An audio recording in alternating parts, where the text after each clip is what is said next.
ಇವತ್ತು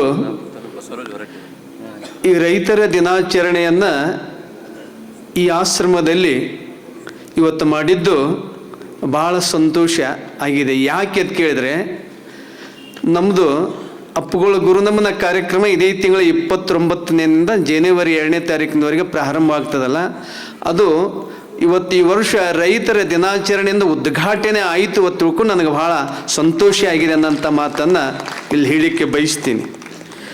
ಇದರ ಜೊತೆಗೆ ಸಿದ್ದೇಶ್ವರ ಅಪ್ಪಾಜಿಯವರು ರೈತರನ್ನು ಒಬ್ಬ ಸಾಮಾನ್ಯ ಮನುಷ್ಯ ಅಂತ ಎಂದೂ ಅವರು ಕಡೆಗಣಿಸಲಿಲ್ಲ. ನಾನು ಸಾಕಷ್ಟು ಸಲ ಅದನ್ನು ನಾನು ಗಮನಿಸಿದ್ದೇನೆ. ಅಪ್ಪುಗಳು ಒಂದೊಂದು ಕಾರ್ಯಕ್ರಮಕ್ಕೆ ಬ್ಯಾಂಕ್ ಉದ್ಘಾಟನೆದ ಬರ್ರಿ, ನಮ್ಮದು ಮೂರ್ತಿ ಪ್ರತಿಷ್ಠಾಪನೆ ಅದ್ರಿ, ಕಳಸಾರೋಹಣ ಅದ್ರಿ, ಬರ್ರಿ ಅಪ್ಪ ತಿಳ್ಕೊಂಡು ಎಷ್ಟೋ ಜನ ಬರ್ತಿದ್ರು. ನೋಡೋಣ ಸಾವಕಾಶ ನೋಡೋಣ ಅಂತಿದ್ರು.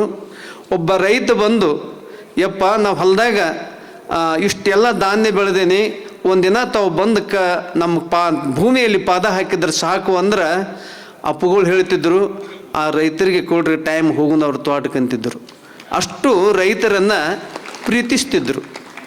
ಯಾಕಂದರೆ ಅವ ಸಾಮಾನ್ಯ ಅಲ್ಲ, ಜಗಕ್ಕೆ ಅನ್ನ ಹಾಕುವ ರೈತ. ಅವ ಶ್ರೀಮಂತವಾದರೆ ದೇಶ ಶ್ರೀಮಂತವಾಗ್ತದೆ, ರೈತ ಬಡವಾದರೆ ದೇಶ ಬಡವಾಗ್ತದನ್ನಂಥದ್ದು ಅಪ್ಪುಗಳು ತಿಳ್ಕೊಂಡು ರೈತರಿಗೆ ಭಾಳ ಒತ್ತಿ ಕೊಡ್ತಿದ್ರು. ಮತ್ತು ಅಲ್ಲಿ ಹೋಗಿ ಹಾಗೆ ಬರ್ತಿದ್ದಿಲ್ಲ, ಒಂದಿಷ್ಟು ಗಿಡ ಹಚ್ಚತ್ತು ಹೇಳ್ತಿದ್ರು.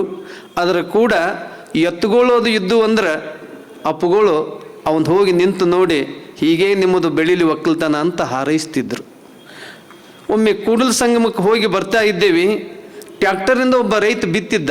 ಟ್ಯಾಕ್ಟರ್ದಿಂದ ಈ ಟ್ಯಾಕ್ಟರ್ ಬಿತ್ತಾವಲ್ಲ, ಅಲ್ಲಿ ಅಪ್ಪುಗಳು ಬಿತ್ತಾಕತ್ಯಾರತ್ ನೋಡಿದ್ರು. ಸುಮ್ಮ ಹಿಂಗೆ ಮೋಟ್ರದಾಗ ಕೂತು ಮುಂದೆ ಬಂದೇವಿ. ಇನ್ನೊಂದು ಸ್ವಲ್ಪ ಕಿಲೋಮೀಟ್ರ್ ಎತ್ತುಗಳಿಂದ ಬಿತ್ತಾಕತ್ತಿದ್ರು. ಅಪ್ಪುಗಳು ಹೇಳಿದರು ಗಾಡಿ ತರಬ್ರಿ ಅಂತ. ತೆಳಗೆ ಹೇಳಿದ್ರು. ಆ ಬಿತ್ತುವ ರೈತನ ಕಡೆ ಹೋದರು. ಆ ರೈತನ ಕಡೆ ಹೋಗಿ ಏನು ಬಿತ್ತೀರಿ ಅಂತ ಕೇಳಿದರು. ಅವ್ರು ಕೂನ್ ಹತ್ತಿ ನಮಸ್ಕಾರ ಮಾಡಿದರು. ಯಪ್ಪ, ನಮ್ಮ ಭೂಮಿಗೆ ಕರೆದ್ರು ಬರೋವರಲ್ಲ, ನಿಮಗೆ ಸಮಯ ಸಿಗೋದಲ್ಲಿ ಬಂದಿರಿ ಅಂತ ತಿಳ್ಕೊಂಡು ನಮಸ್ಕಾರ ಮಾಡಿದರು. ಅವ ರೈತ ಏನು ಬಿತ್ತಿದ್ನಂದ್ರೆ ಶೇಂಗಾ ಬಿತ್ತಾಕತ್ತಿದ್ದ. ಆ ಉಡ್ಯದನ್ನು ತಗೊಂಡು, ಯಪ್ಪ ತಗೋರ್ತಾ ಒತ್ತು ಕೊಟ್ಟ.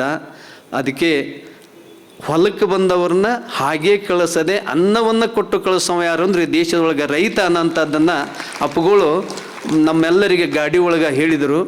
ಆ ಅಪ್ಪುಗಳಿಗೆಲ್ಲ ಬಿತ್ತರೆ ತಿಳ್ಕೊಂಡು ಅವ್ರಿಗೆ ಮತ್ತೆ ಆಶೀರ್ವಾದ ಮಾಡಿ ಕೊಟ್ಟರು. ಹಾಗೆ ಎತ್ತುಗಳಿಂದ ಬಿತ್ತುವಂಥ ಎತ್ತಿನ ಕೃಷಿ ಮಾಡುವಂಥ ರೈತರನ್ನು ಬಹಳ ಪ್ರೀತಿಸ್ತಿದ್ರು. ಅದರ ಜೊತೆಗೆ ಅಂಥ ಒಂದು ಕಾರ್ಯಕ್ರಮ ಇವತ್ತು ಮಧ್ಯಾಹ್ನದಲ್ಲಿ ನಮ್ಮ ಸಂಗನಗೌಡರು ನಾವು ಹೋದೇವಿ. ನಾವೆಲ್ಲ ಪದಾರ್ಥ ನೋಡಿದೇವಿ. ಅದರೊಳಗೆ ಅಪ್ಪುಗಳು ಪ್ರೀತಿ ಮಾಡುವಂಥ ಪ್ರೀತಿಯಿಂದ ಭೋಜನ ಮಾಡುವ ಪದಾರ್ಥಗಳನ್ನ ಇವತ್ತು ನಮ್ಮೆಲ್ಲ ಹೆಣ್ಮಕ್ಳು ಮಾಡಿದ್ರಲ್ಲ, ಅದು ಅಪ್ಪುಗಳಿಗೆ ಬಹಳ ಸಂತೋಷ ತಂದಿದೆ ಅನ್ನೋಂಥದ್ದನ್ನು ಇಲ್ಲಿ ಹೇಳಲಿಕ್ಕೆ ಬಯಸ್ತಾ ಇದ್ದೇನೆ.